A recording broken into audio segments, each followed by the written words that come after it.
വോട്ടെടുപ്പിന് ദിവസങ്ങൾ മാത്രം ശേഷിക്കെ ഡൽഹിയിൽ നിയമസഭാ തെരഞ്ഞെടുപ്പ് പ്രചാരണം ഊർജിതം. യമുനാ നദിയിലെ വിഷം കലക്കൽ ആരോപണത്തിൽ ചൂടുപിടിച്ചിരിക്കുകയാണ് തെരഞ്ഞെടുപ്പ് പ്രചാരണ രംഗം.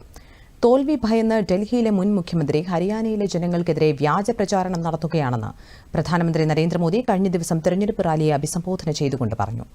ഹരിയാനയിലെ ജനങ്ങൾ സ്വന്തം കുടിവെള്ളത്തിൽ വിഷം കലർത്തുന്ന രീതിയിലേക്ക് അധപതിച്ചവരാണോ എന്ന് അരവിന്ദ് കെജ്രിവാൾ വ്യക്തമാക്കണമെന്ന് പ്രധാനമന്ത്രി ആവശ്യപ്പെട്ടു. सफाई के नाम पर वोट मांगे,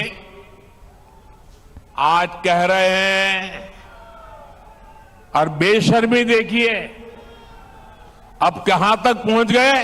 अरे भाई यमुना जी से तो वोट थोड़ा मिलता है, हम यमुना जी की सफाई नहीं करेंगे. बेशर्मी से ये कहने की इनकी हिम्मत, ये चौंकाने वाला चरित्र है जी. യമുന നദിയിലെ വിഷയത്തിൽ ലോക്സഭാ പ്രതിപക്ഷ നേതാവ് രാഹുൽ ഗാന്ധിയും അരവിന്ദ് കെജ്രിവാളിനെതിരെ ആഞ്ഞടിച്ചു. ഹരിയാനയിലെ ജനങ്ങൾക്കെതിരെ വ്യാജ ആരോപണം ഉന്നയിക്കുന്ന കെജ്രിവാൾ യമുന നദിയിലെ മലിനീകരണം തടയുന്നതിന് അടിയന്തര നടപടി സ്വീകരിക്കുമെന്ന് വാഗ്ദാനം നൽകിയിരുന്നുവെന്ന് രാഹുൽ ഗാന്ധി പറഞ്ഞു. ജനങ്ങൾക്ക് വ്യാജ വാഗ്ദാനങ്ങളാണ് അരവിന്ദ് കെജ്രിവാൾ നൽകുന്നതെന്നും രാഹുൽ ഗാന്ധി ആരോപിച്ചു.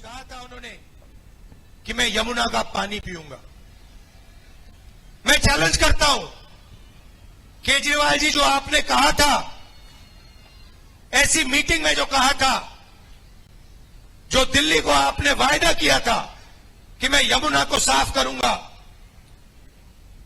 और यमुना जी का पानी पीऊंगा, मैं आपको चैलेंज करता हूं, आज आप जाके. അതിനിടെ യമുന നദിയിൽ വിഷം കലക്കിയെന്ന ആരോപണത്തിൽ AAP ദേശീയ കൺവീനർ അരവിന്ദ് കെജ്രിവാളിന് കൂടുതൽ വിശദീകരണം ആവശ്യപ്പെട്ട് തെരഞ്ഞെടുപ്പ് കമ്മീഷൻ വീണ്ടും നോട്ടീസ് നൽകി. വിഷയത്തിൽ നേരത്തെ തെരഞ്ഞെടുപ്പ് കമ്മീഷൻ നൽകിയ നോട്ടീസിൽ കെജ്രിവാൾ മറുപടി നൽകിയിരുന്നു. എന്നാൽ വീണ്ടും വിശദീകരണം ആവശ്യപ്പെട്ട് കമ്മീഷൻ നോട്ടീസ് നൽകുകയായിരുന്നു. യമുന നദിയിലെ മലിനീകരണം കൂട്ടക്കുരുതിക്ക് സമാനമാണെന്ന കെജ്രിവാളിന്റെ ആരോപണം നദിയിലെ ഉയർന്ന തോതിലുള്ള അമോണിയ പ്രശ്നവുമായി കൂട്ടിക്കലർത്താനാവില്ലെന്ന് തെരഞ്ഞെടുപ്പ് കമ്മീഷൻ പറഞ്ഞു.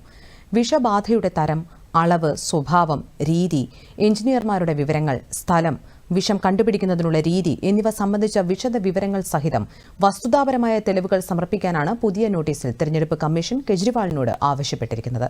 വിശദീകരണം നാളെ രാവിലെ 11 മണിക്കകം സമർപ്പിക്കാനാണ് നിർദ്ദേശം.